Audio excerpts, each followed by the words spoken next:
দর্শক, গুরুত্বপূর্ণ একটা বিষয় নিয়ে ভিডিওটি করতেছি, সেটা হচ্ছে এই যে মেয়েটাকে দেখতে পারতেছেন আপনারা। এই মেয়েটা এখনো পর্যন্ত বিয়ে শাদী করে নাই, ওর বিয়ে করতে হবে ইমিডিয়েটলি। বিয়ের জন্য ভালো একটা ছেলে পাইতেছে না। তো হচ্ছে তোমার নামটা বলো। তানিয়া। তানিয়া, তো তুমি তো বিয়ের জন্য ভালো উপযুক্ত কোনো ছেলে পাচ্ছ না, না? কেমন ছেলে দরকার তোমার একটু বলো। তোমার বয়স কত আগে সেটা বলো। 20 বছর। 20 বছর। আচ্ছা, তোমার তো আমি যতটুকু শুনলাম যে তোমার বাবা দুনিয়া থেকে বিদায় নিয়ে নিছে, আর তোমার একটা মা আছে শুধু, না? হ্যাঁ, আচ্ছা আচ্ছা, তোমাদের বাড়ি গাড়ি সবকিছুই আছে? সব আছে। এই যে এই গাড়িটা তো তোমাদের, তাই না? হ্যাঁ, এটা আমার। আবার ওই যে পিছনে যে ওই বাড়িটা, ওইটাই তো তোমাদের বাড়ি, হ্যাঁ তাই না? হ্যাঁ, আর আপনাকে তো বললামই ওই যে হ্যাঁ হ্যাঁ, দেখছেন ওইটা ওই যে হচ্ছে ওইটা আমার। কিন্তু ওদের বাড়ি। এই যে আমি একটু জুম করে দেখাইতাছি, এই যে দেখেন ওদের বাড়িটা দেখেন, এটা হচ্ছে ওদের বাড়ি, আর ওই বাড়িতে ও থাকে। এখন বিষয়টা হচ্ছে কি, তুমি একটু বলো তোমার কেমন ছেলে লাগবে।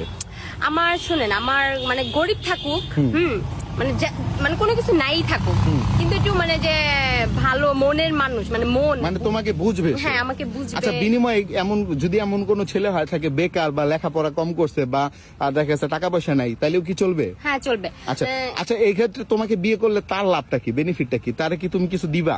তা সে আমাকে বিয়ে করলে তো সবই পাবে।